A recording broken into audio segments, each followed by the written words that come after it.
क्या हुआ है जर्सी का रंग?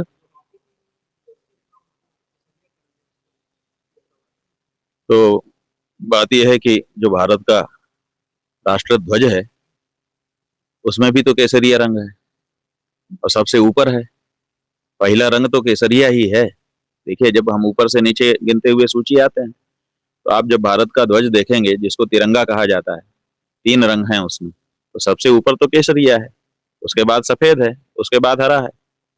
तो ऐसी परिस्थिति में अगर आपके राष्ट्र ध्वज के पहले क्रम पर आए हुए रंग को भारत की किसी टीम का, जो भारत का प्रतिनिधित्व करती है, अगर उसके जर्सी में वो रंग डाल दिया गया तो इससे तो प्रसन्न होना चाहिए कि चलो, पहले वाले क्रम पर जो रंग है उसको वरीयता दी गई है, अच्छा ही हुआ है।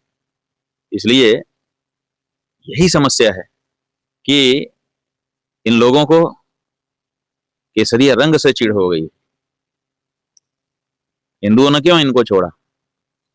इसीलिए छोड़ा कि इनको हमारे प्रतीकों से चिढ़ हो गई है। हमारी मनुस्मृति से इनके भाई को चिढ़ हो गई थी। संसद में खड़ा होकर वो आलोचना कर रहा था। इनका जो नेता है खड़गे, अभी एक दो दिन पहले ही संसद में खड़ा होकर के, जैसा कि बताया, वो मनुस्मृति के बारे में अपलाप कर रहा था। इनको हिंदू के ही शब्द सुनाई देते ही कंपन होने लगता है।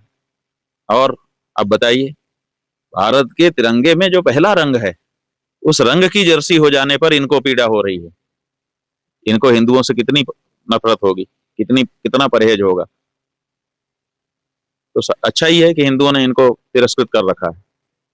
अपने इसी वक्तव्य के कारण कांग्रेस, जो कभी देश में लंबे समय तक राज करने वाली पार्टी रही, आज तिरस्कृत होकर के रह रही है। इस बात को प्रियंका गांधी को समझना चाहिए। 7 रंग हैं। अरे कोई भी रंग रहे, इससे क्या फर्क पड़ता है? एक एक पहचान होनी चाहिए। तो आप उसमें अमुक रंग अमुक रंग को देख के आप भड़क रही हैं। ये कहाँ का नियम है?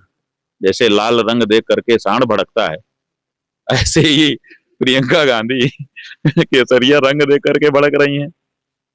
इससे हिंदुओं के मन में आपके लिए दूरी बनती है।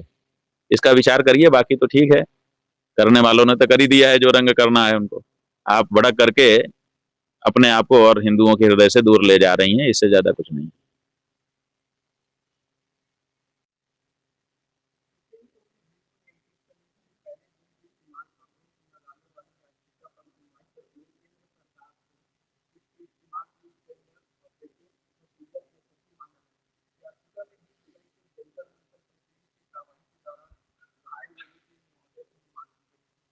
ठीक है, जिस व्यक्ति ने भी ये याचिका सुप्रीम कोर्ट में डाली, हम उसका अभिनंदन